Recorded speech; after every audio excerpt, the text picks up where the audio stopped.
After months of pressure from lawmakers, the Federal Reserve today coming clean about some of its aid efforts at the height of the financial meltdown. Federal Reserve Chief Ben Bernanke made $3.3 trillion in assistance available, and according to today's release, large amounts of it went to institutions including Goldman Sachs, Bank of America, Wells Fargo, even U.S. units of foreign banks such as Switzerland's UBS and France's Societe Generale. In the case of Goldman Sachs, the bank went on to post record profits last year after receiving government aid. Now, my next guest has been an outspoken critic of the Federal Reserve's actions and before, during, and after the crisis. I want to welcome Texas Congressman Ron Paul. Congressman Paul, welcome to Bloomberg. Thank you. Thank you. Nice to be with you. So looking at the release of information from the Federal Reserve, what do you make of the U.S. subsidiaries of foreign banks receiving some of that U.S. aid? What are the people who lost their homes and their mortgages that didn't get bailed out? How do you think they're going to feel? And people who have been losing their jobs? No, I think it's criminal. And Goldman Sachs and the rest of them, you know, we buy up all those derivatives. I'm a little bit surprised. I didn't estimate that the Fed had already passed out $3.3 trillion. They just created that out of thin air, and now the taxpayers, by through the Fed, they own all those worthless derivatives. So we have a long way to go before we correct this and liquidate all this bad debt. But for the time being, some big people are going to benefit. You know, the banks are going to make a lot of money and things are going to look grand, but there's still going to be a lot of people unemployed, and there's a lot more people yet to lose their houses.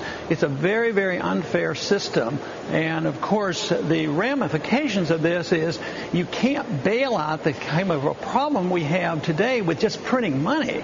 And the amount of money they're creating, you know, it was 1.7. Now there's another $600 billion, and they hardly think anything about it. So I don't think our problems can be solved in this manner.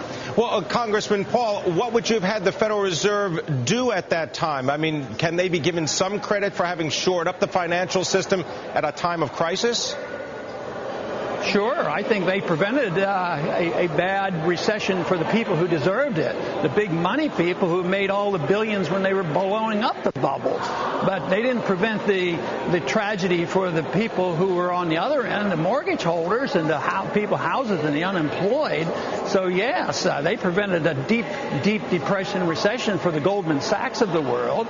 But, no, they should have allowed the correction to occur. I mean, there were worthwhile pieces of General Motors, but for us to go into debt is the thing that's staring this Congress in the face. They don't know what to do about the debt. The national debt last year went up $1.6 trillion, and they don't know what to do about it. They don't even know how to raise the debt limit next year. They're going to have trouble doing that.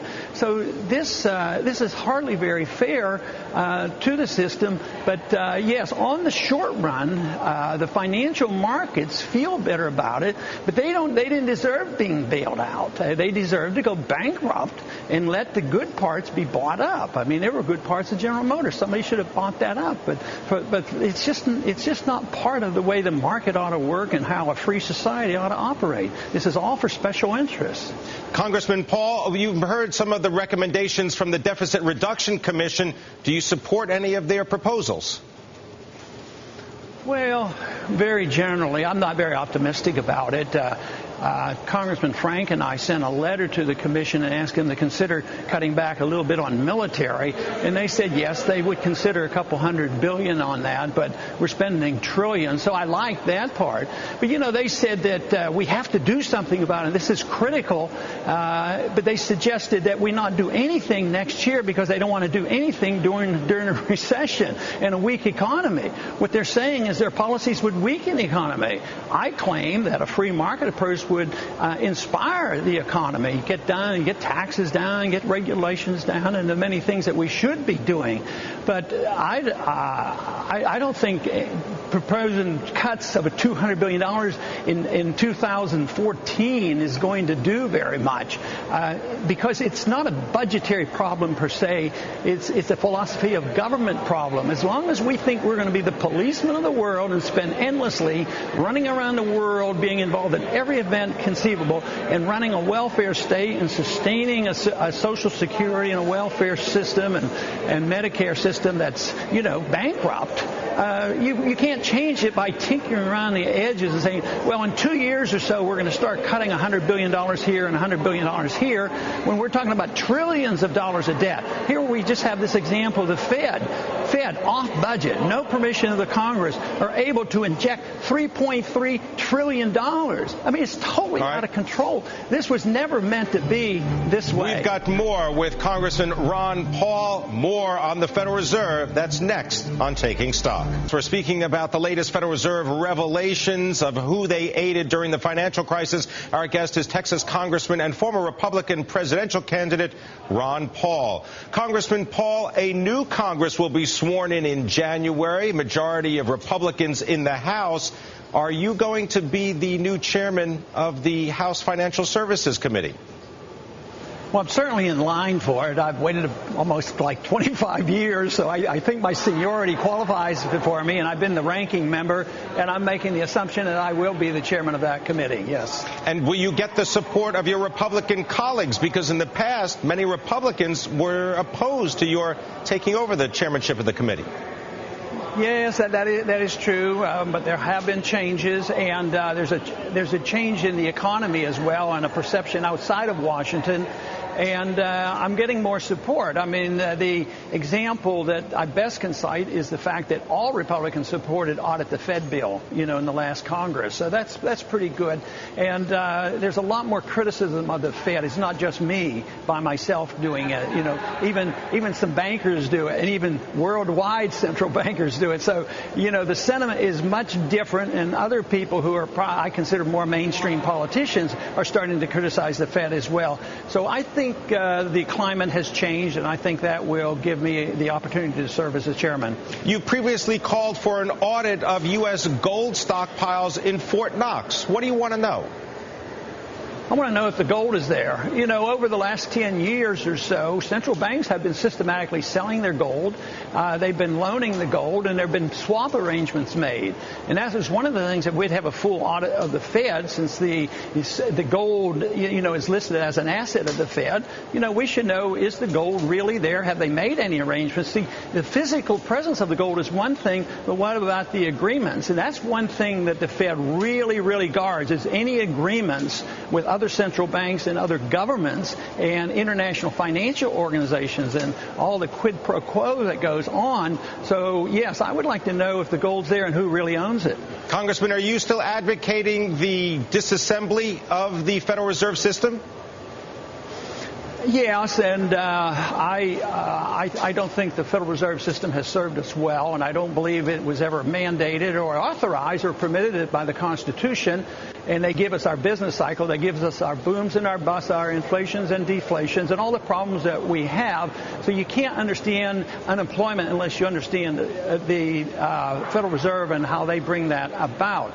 But my advocacy of that is not to end it in one day. I think the dollar may end in one day when there's a panic out of the dollar. That's what is the real crisis that is pending if we don't get our house in order. But I would allow competition with the Fed. I want to legalize competition, get rid of the legal tender laws.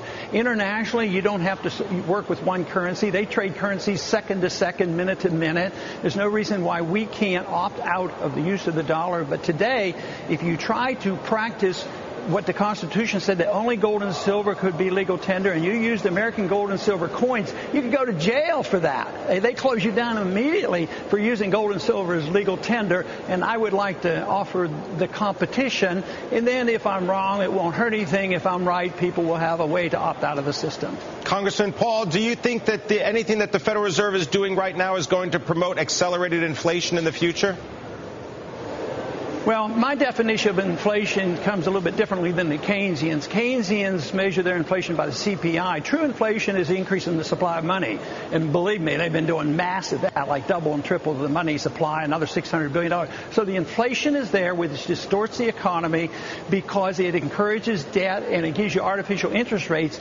And then the consequence will be malinvestment, excessive debt, bad economy. But then also it most likely will give rising prices, which everybody survey sees as inflation. So we have all the rest, but we will get the rising prices too. And finally, we will recognize that I think there's a lot more rising prices already in our economy, in the commodity markets and others. And gold is signaling that there's a lot of inflation according to the price structure. So I expect to see a whole lot more. If we continue to do what we're doing, we'll eventually have a lot of inflation. Interest rates will go up, and people will desert the dollar. Now, Congressman Paul, if we get rid of the Federal Reserve, albeit incrementally, what are they going to do with all that office space all over the country? We'll auction it off, pay some of the bills. That would cut down on the national debt. We'll turn it into a TV studio. All right. Who knows what we'll do. And what about your book, End the Fed? I mean, have you given a copy of End the Fed to Chairman Bernanke, maybe a signed copy? I haven't done that yet. I'm not so sure he would accept it. But, I might guess that he might have read it by now, just in case. I would think so, that he probably has looked at it. But officially, no, I have not given him a copy. Now, your son is going to be entering the Senate in January. Any possibility that he goes on the banking committee in the Senate? I think there is. I haven't checked in details exactly what his plans are, but my guess is that he's had an intense interest in it. I remember when he was still in high school and I was on the Gold Commission back in the early 80s when Reagan was president, and he made a special effort for me to bring him up because we weren't in session and attend one of the Gold Commission hearings. So he's had a lot of interest in money and issue in the Federal Reserve. So my guess is that he will stay interested and probably get on a financial committee or the banking committee in the Senate. Give you 15 seconds, Congressman. What's the one question you'd love to ask Ben Bernanke? Oh, one question. Well, there are so many, and I've asked him most of them. But where does he get the authority to even belong to an organization like the central bank, since it is not in the Constitution? All right. I want to thank you very much, Congressman Ron Paul, Republican from Texas. Thank you for joining us.